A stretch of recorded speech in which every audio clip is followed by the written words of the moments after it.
अस्सलाम वालेकुम my YouTube family, कैसे हैं आप? उम्मीद है ठीक होंगे, खुश रहें, आबाद रहें। अल्लाह ताला आप सबको अपने हिफ्ज़ व अमान में रखे। जी तो व्यूअर्स, आज हम आपके लिए लेके आए हैं बहुत ज़बरदस्त रेसिपी। यूट्यूब पे शायद इससे पहले किसी ने दी हो, तो मैं कुछ कह नहीं सकती, लेकिन ये बिल्कुल न्यू रेसिपी है आपके लिए और उम्मीद है कि आपको बहुत ज़्यादा पसंद आएगी।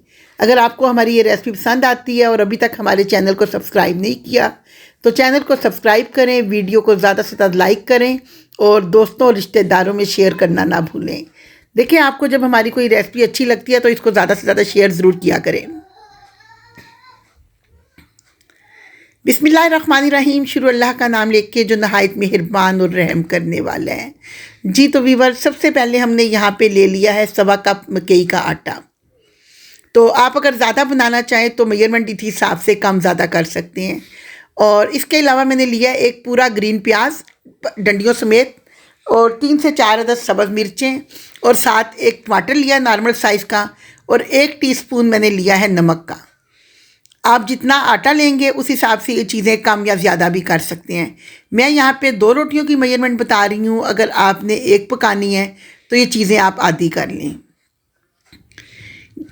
इसको पकाने का तरीका बहुत इजी है, बहुत सिंपल तरीके से ये बनती है। सबसे पहले हमने आटे में इसको अच्छी तरह से मसल लेना है।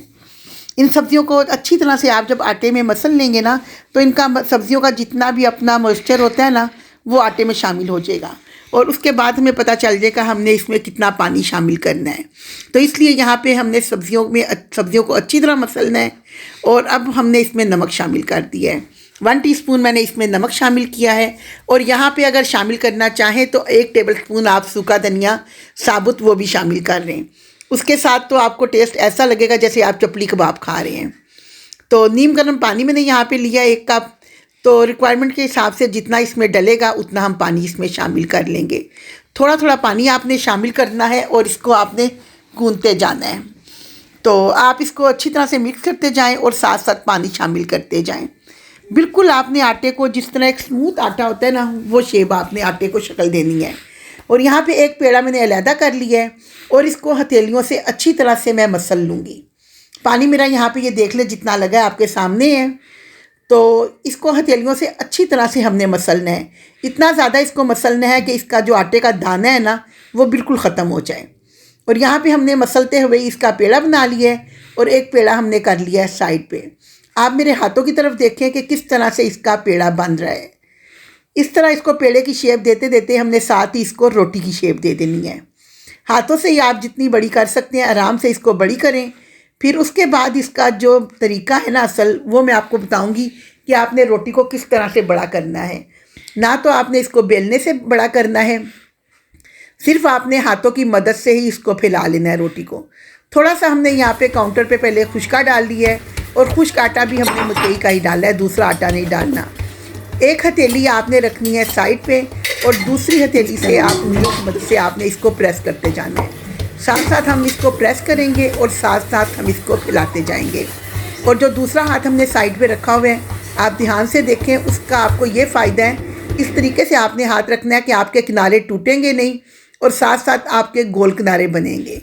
अक्सर आप देखते हैं जब ये मकई की रोटी बनती है तो रोटी को फैला लेते हैं, बाद में प्लेट के साथ किसी कटर के साथ कटिंग कर ली। लेकिन इसमें ऐसी कोई चीज़ नहीं है, सिर्फ आपने अपने हाथों से ही इसको बहुत प्यारी सी शेप दे देनी है।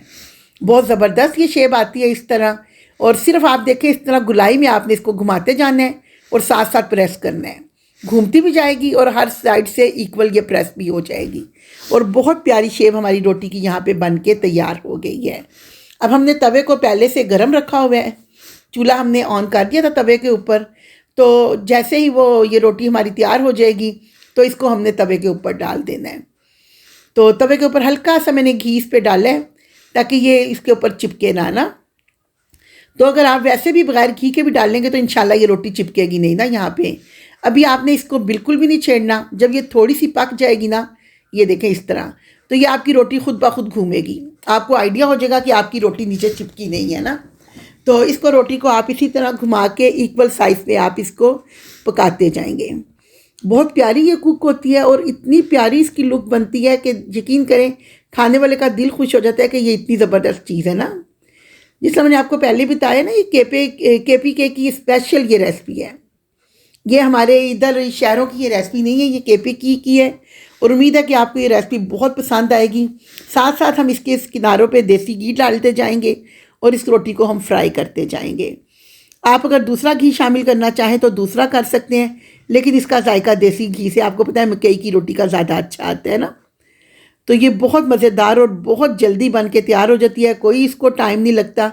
और अभी तक यूट्यूब पे आपको ये रेसिपी बहुत कम देखने को मिली होगी। तो आप इस रेसिपी को ज़्यादा से ज़्यादा शेयर करें ताकि ज़्यादा से ज़्यादा लोग इससे फ़ायदा उठा सकें। आजकल आपको पता है मकई का साग और ये इसका आटे का बहुत ज़्यादा आजकल सीज़न है ना, तो फिर हर घर में तकरीबन ये रोटियां पकती हैं। तो ये एक नया जायका आ जाएगा, तो आप इसको ज़रूर ट्राई करें, आपको बहुत ज़्यादा पसंद आएगी, खाने में बहुत मज़ेदार।